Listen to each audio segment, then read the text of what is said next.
Good evening. So today I'm going to be talking about this reggae artist, Buju Banton, reggae artist. I had a bunch of hits, Boom Boom Bye, A Little More Time, just to name a few. But this man, went on the Breakfast Club with Charlemagne, DJ Envy, and Angelina E, and he was dropping a whole bunch of jewels. Basically what's going or transpiring in the world, which is the judgment of the Most High upon the different nations.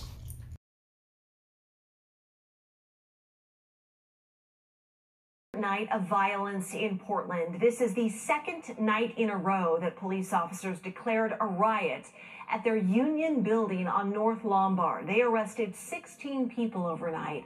2 of their officers were burned, another injured when someone threw a commercial-grade firework at them. We also saw people in the crowd light those fires in the streets. And that line of officers responded, and they did use crowd control munitions to push people back. Those demonstrators scattered, then regrouped, and returned to the Union building in a cycle that lasted until around 1 this morning. It was a sandstorm from the Sahara. Haven't you seen all the pestilence and plague from the locusts and the hornet, big hornet, the way I fly around, look like some drone, some mini drone?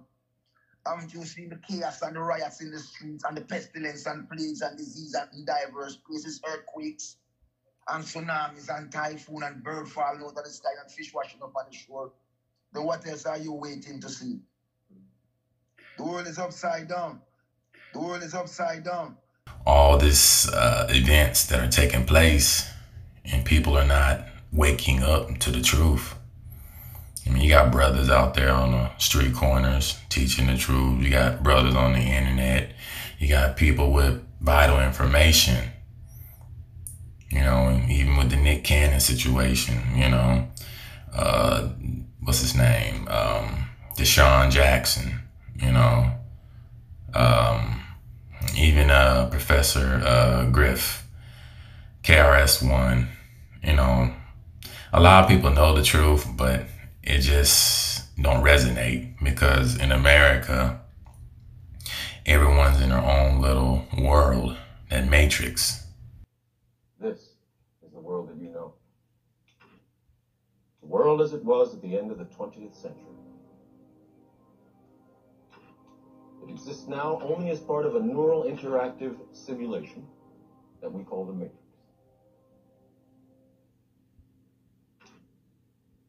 You've been living in a dream world, Neo. So everyone wants the world to go back to what it used to be.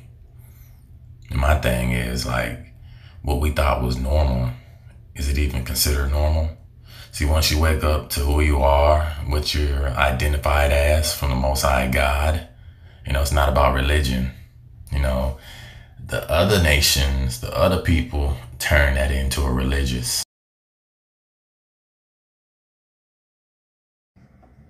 Fucking book. It's not a fucking book. It's a weapon. A weapon aimed right at the hearts and minds of the weak and the desperate. It will give us control of it. If we want to rule more than one small fucking town, we have to have it.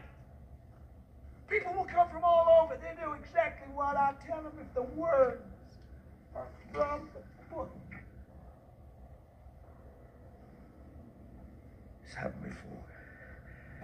And it'll happen again. The Bible is a historical book of the Israelites, the Shemitic people. Genesis 9:26, the God of Shem. That's why a lot of people say, well, blacks are spiritual. Yes, we're spiritual.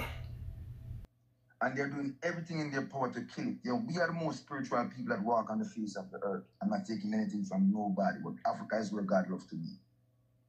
The Most High is a spirit.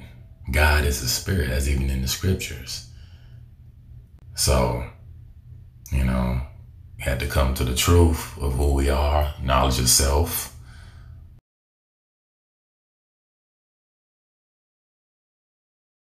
We have to grow and solidify, unify around who we are.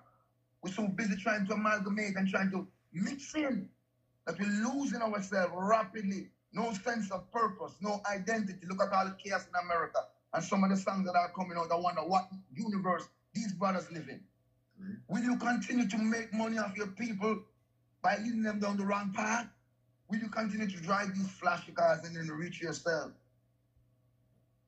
After the demise of our people, when they need you now, where are you?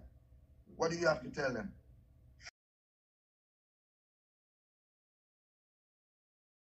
You know what I love about it? The consistency of your message, because even when you go back and listen to songs like Champion and Murderer and songs uplifting our Black women like Love Me Browning, I think that message for you has continued to today, to Upside Down 2020. It's always been consistent with you. And, you know, I might have heard those songs and not thought about what it was about until you listen later on to the actual lyrics. Like you sing along, you know, you dance to it, and then you're like, oh, but we are champions. And of course we are. Mm-hmm.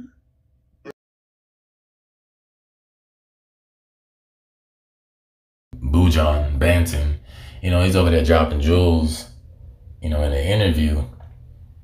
And it's just like they diverge what he's saying. You know, y'all have this big platform. Tell the people the truth. They know the so-called people of the book are people of color, or what you call Black or African American. But they can't let that information out. You got millions and millions of people with an identity crisis. You know, the Black community. You know, they always want to talk about unity, and we need to come together and help our brothers and sisters out. How do you do that?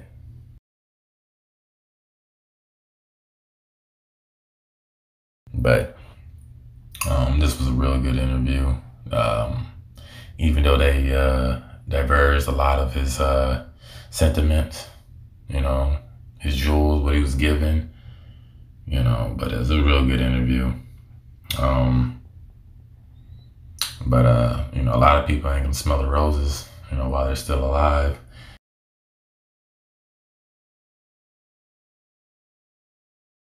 And when we immerse in our music, we don't just immerse our music, dip our hands in people's pockets. We immerse our music to also touch the minds, the hearts, to elicit that little pearl inside all of us that everyone is trying to destroy with hate, malice, contempt, greed, jealousy, and all the negative energies that you can ascribe to the devil.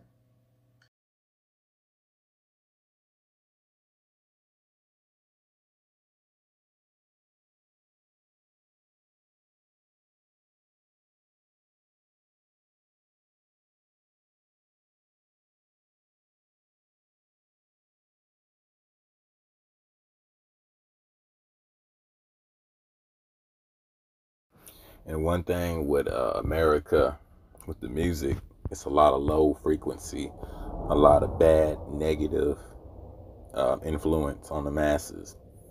You know, that's what he said in the interview too. You know, the music over here is garbage. I mean, it's degrading women, talking about drugs. I mean, it's been like that for a while. I can't say it's just this generation. It's always been like that, even in the golden era, you know, but you had more of the conscious rap, the R&B, the love making, etc.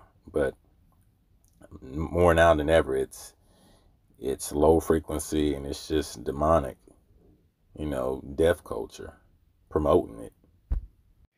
And the music executives and a lot of these people at the record labels, they knew that this music was harmful, demonic, and yet they promoted it to the Black or urban community.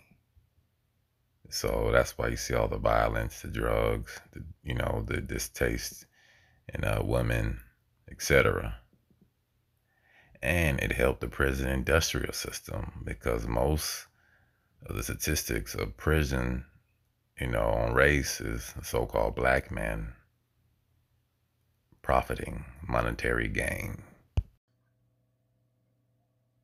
When I first entered the music scene into America, I saw that it wasn't a place that was welcoming anymore to people being uplifted. There was a gangster culture being perpetrated, and I knew the end result was to send all these young men to prison. And we watched it. And we watched our brothers rap and people dance their way right into a prison cell.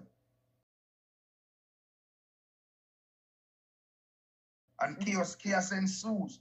So therefore, we now have to make sure that we know which side we are on. Two forces are fighting in the earth right now. One is good and one is evil. The dark forces are using the powers that they have, which is anger, rage, and all these destructive forces. And I see my people in America being caught up as a tool and a pawn. This is the world as it exists today.